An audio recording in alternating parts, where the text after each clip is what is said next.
ያፌትና ናታን ጨለሉ። በስተመጨረሻ ያፌት አባዬ ልጄ ሳትለኝ እኔ ራሴ ጭምቅምቅ ጭርግድግድግድ አድርጌ ነበር የምገልህ። ያኔ ልጄ ማረኝ ትል ነበረ። እንዴት ሳልገልህ አንተ ቀደምከኝ አለ ናታን አንዴ እንኳ ምንም አይነት ትዝታ የለንም፣ ሁሉም ነገር መጥፎ ትዝታ ነው ያለን። እንዴት አሁን ትሞታለህ? የስራህን ይስጥህ እያለ መራገም ጀምሯል። በቃ መዝናናት አለብን ዛሬ አሪፍ ትዝታዎች ይኖረናል እያለ ከእህቱ ጋር እያወራ ነው። ወይ ጉድ ግራ ገባን እኮ የናታን ነገር ግን በጣም ነው የሚያሳዝነው። ኢፍራታዬ ደነገጠች። እውነቱን ደውለሽ ማረጋገጥ አለብሽ ነገርኩሽ ብሎ ሲጮህባት፣ እንዴ ምንድን ነው ወንድሜ ወይም ደግሞ ቢኒያም የሚሆኑት ነገር አለ። ነገርኩሽ፣ ከፈለግሽም ናታን ጋር ከፈለግሽም ደግሞ ፂጋ ከፈለግሽም እዛች ቤዛ ጋር ደውለሽ ማጣራት ትችያለሽ። እውነት ነው ወይ ብለሽ ደውለሽ አጣሪ ብሎ አስፈራራት። ሽጉጥ መደቀም ብቻ ነው የቀረው። ከዚያም በኋላ እሷም እሺ ብላ ቤዛ ጋር ደወለች። ቤዝ እንዴት ነሽ? ደህና ነሽ ወይ? ምንድን ነው የተፈጠረው ነገር ንገሪኝ ስትል፣ አንቺ ግን እንደሰማሽ ብቻ ተይው። አዎ የናታን አባት ሞቷል፣ እናቱ ደግሞ እንደጠፋች ተነገረን። ምን? አዎ ቆይ ግን ማን ሊናገር ቻለ? እኔ አላቅም። ብቻ ውይ ይህች ሉሊት ትሆናለች እያለች፣ አዎ እሷ ትሆናለች። በጣም ተናደደች። በሌላ በኩል ቢኒያም እንግዲህ ግራ ገብቶታል። ከዚህ በኋላ እራቅ፣ ከእህቴ እንድትርቅ እፈልጋለሁኝ። በእህትነት እንድትቀርባት ነው እንጂ በፍቅር እንድትቀርባት አልፈልግም ብሎ ናታን ማስጠንቀቂያ ሰጠው። ለምንድን ነው ሲለው፣ አይ ነገርኩህ፣ እኔ አንድ ነገር ብሆን እህቴን እንደምትጠብቅልኝ ቃል ግባልኝ። ነገር ግን የፍቅር ግንኙነት እንድኖራችሁ አልፈልግም። እኔም ሂጅ አሁን መስሪያ ቤት ስራዬን ነው የምሰራው። ከዚህ በኋላ እንደገና ሀብዬ ጀምራለሁኝ። ሀብት ንብረት፣ ሁሉም ነገር ይኖረኛል በቃ እያለ ሁሉንም ነገር መርሳት ፈልጓል። እንዴት ብትረሳ ጨረቃህን ትረሳለህ እንዴ ናታን? አረ የእውነት አሁንስ አበዛኸው። ሰላም ውድና የተከበራችሁ የቻናል ቤተሰቦች እንዴት ናችሁ? ሁሉ ሰላም፣ ሁሉ መልካም። እኔ እግዚአብሔር የተመሰገነ ይሁን ሰላም ነኝ። ለዚህ ቻናል አዲስ የሆናችሁ ሰብስክራይብ በማድረግ ቤተሰብ ይሁኑ። ነባር ቤተሰቦች ደግሞ ስለምትከታተሉኝ ከልብ አመሰግናለሁ። ሐረግ ድራማ እንደቀጠለ ይገኛል። ወይ ጉድ! አሁንስ ግራ ገባን። ሎሊት እንግዲህ እኔ ምንም ነገር መቋጠር አልችልም፣ እኔ አታስጨንቁኝ፣ እኔ ፍሪደም እና ዘና ያልኩ ሴት ነኝ። ስለዚህ ራሴን በራሴ ዘና ማድረግ ነው የምፈልገው እና እባካችሁ ተወኝ፣ ሁሉንም ነገር እናገራለሁ እያለች እንቧ ዘራፍ እያለች ነው። ነገር ግን ናታን እንዲሁም ደግሞ ቤዛ ሁሉም ነገርኩሽ፣ ለዚህ ትናገሪና አባታችን መሞቱን እኔ ነኝ እምፋረድሽ ብሏል። ኤፍራታና ቤዛ ተደዋውለው እያወሩ፣ እስኪ ንገረኝ ምንድን ነው? አላቅም፣ ብቻ ግን አባትዮ መሞቱን ሲሰማ እንዴት እንዳደረገው ብታይ ቤዛ። አላቅም ማለት? ቆይ እሱ ችግሩ ያለበት ከናታን ጋር መስሎኛል ነበር እንዴት ስትል፣ አላቅም ሲመስለኝ ከኛ ቤተሰቦች ጋር በሙሉ ችግር አለበት ይሄ ልጅ እና እንደ እብድ ነው ያደረገው። ቤቱን ሁሉ ብታይ ሩዋንዳ አድርጎታል። መስቀልቀሉን ነው ያወጣ። ምን? አዎ አሁን አንድ ነገር እንድታደርግልኝ እፈልጋለሁ። ምንድን ነው? እንደምንም ብለሽ ሉሊትን መቅረብ አለብሽ። ምን? አዎ እንዴት አድርጌ ነው እኔ ሉሊትን የምቀርበው? ኧረ አንቺ ሴትዮ አብደሻል እንዴ? ነገርኩሽ። በቃ ቢያንስ እኔ እህትሽን አንድ ነገር መርዳት እንኳ አትፈልጊም? በእርግጥ እኮ እንደማታምንኝ ያውቃለሁኝ ኢፍራታ፣ ነገር ግን አዝኛለሁኝ የያፌት ባለቤት መሆንሽን። ግን አንቺ በህይወትሽ ደስተኛ ነሽ? እንዴት ነሽ ብላ ስትጠይቃት፣ እኔ ደህና ነኝ፣ ነገር ግን የበለጠ ደህና የምሆነው ሁሉንም ነገር ስፈታ ነው እና እንደምንም ብለሽ ሉሊትን መቅረብ አለብሽ። ያኔ የታስታውሽ ከሆነ አንቺ አሳስረሽኝ ከሆነ ብለሽ ተቆጥተሽባት ነበር። እናስ እና ታዲያ አሁን ያኔ ያሳሰርኩሽ እኔ ነኝ አሉ ማለት? አልገባኝም። ምን ለማለት ፈልገሽ ነው? ነገርኩሽ እኮ አንቺና ሉሊት ስታወሩ ተደብቄ ሰምቻችሁ ነበረ። ስለዚህ ኤፍራታዬ ቤዛን እንደምንም ብለሽ መቅረብ አለብሽ አለቻት። ከዛም በኋላ ቤዛ ደግሞ እንዴ ኧረ እኔ በፍጹም አላደርገውም ኤፍራታ፣ ደግሞም እኮ ከባለፈው ወዲህ እንዲህ እኔ በቅቶኛል እና መጥፎን ነገሮችን ማድረግ አልፈልግም ስትላት፣ አይ ለእኔ ብለሽ ታደርገዋለሽ ነገርኩሽ ብላ ቃል አስገባቻት።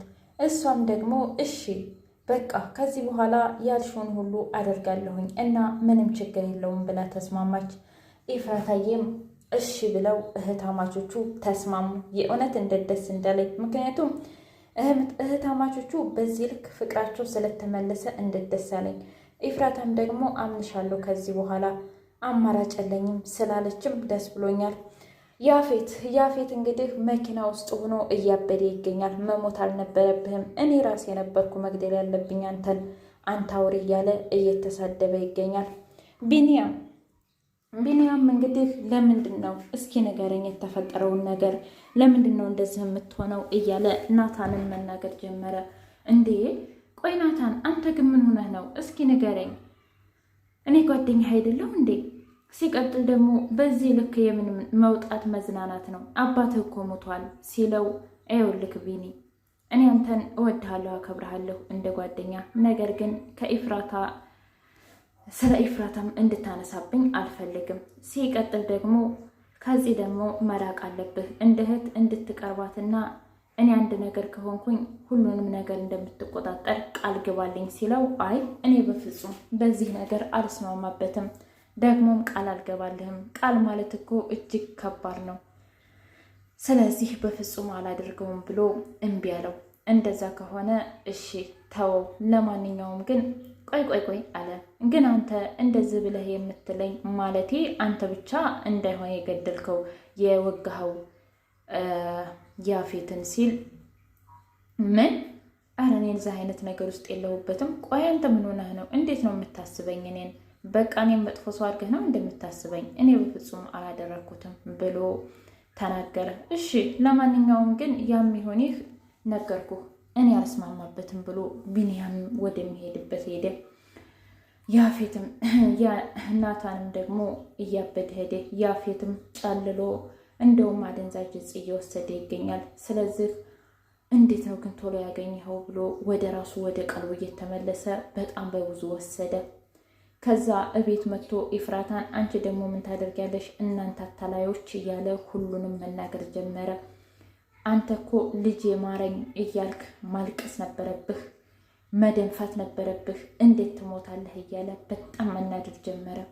ከዛ ኢፍራታም ደግሞ ሁሉንም ነገር አረጋገጠች። እንዴ ቆይ ለምንድን ነው በዚህ ልክ እያለች ተናገር ብትለውም እንኳ በስተመጨረሻ እንቅልፍ ወሰደው።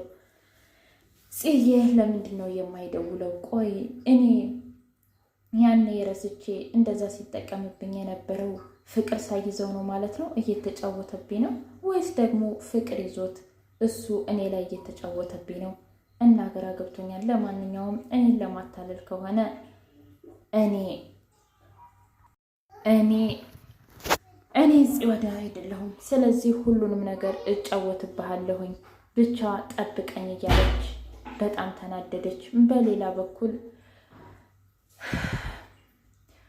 ናታን እንደምንም ብለህ እባክህ በቃ ከዛሬ ከዚህ ጋር ማሳለፍ አለብኝ ጊዜ እንደምንም ብዬ ብሎ ጊዜ ማሳለፍ ጀመሩ።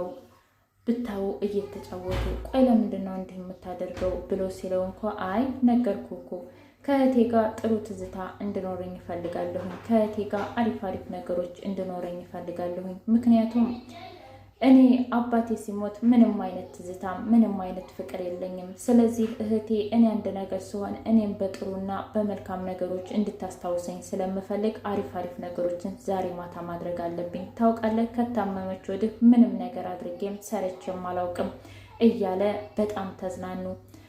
ጽጌ ጨረቃዋን እያየች እውነትም እኮ ናታንና ኢፍራታ ለካ ጨረቃዬ ብሎ የሚጠራት እንደዚህ ነው እያለች መስደመም ጀመረች። እውነት ለመናገር ደስ እያለች ጀመረች። በሌላ በኩል ይህ ደግሞ እንደምንም ብለህ ለምንድን ነው ለጽ የማንነግራት? ሁሉም ነገር ድብቅ ሆኖ አስጠልቶኛል። ሲቀጥል ደግሞ እባክህ ለአባትህ እንኳ መቆም አለብን፣ ምንም ነገር ማስተካከል አለብን ብትልም እንኳ በፍጹም ሊሰማት አልቻለም። ምክንያቱም በቃ እኔ ከዚህ በኋላ አባቴ ሞቷል፣ እህቴ ደግሞ አባቴን በጣም ስለምትወደው እንድትጎዳና እንድታዝንብኝ አልፈልግም። ስለዚህ አባቴ የራሱ ጉዳይ፣ በቃ ከዚህ በኋላ ገኒ ምንም ነገር እንድትናገር አልፈልግም፣ ምንም ነገር እንድትይኝም አልፈልግም። ስለዚህ በቃኝ ብሎ ገኒንም ረግጧት ወጣ።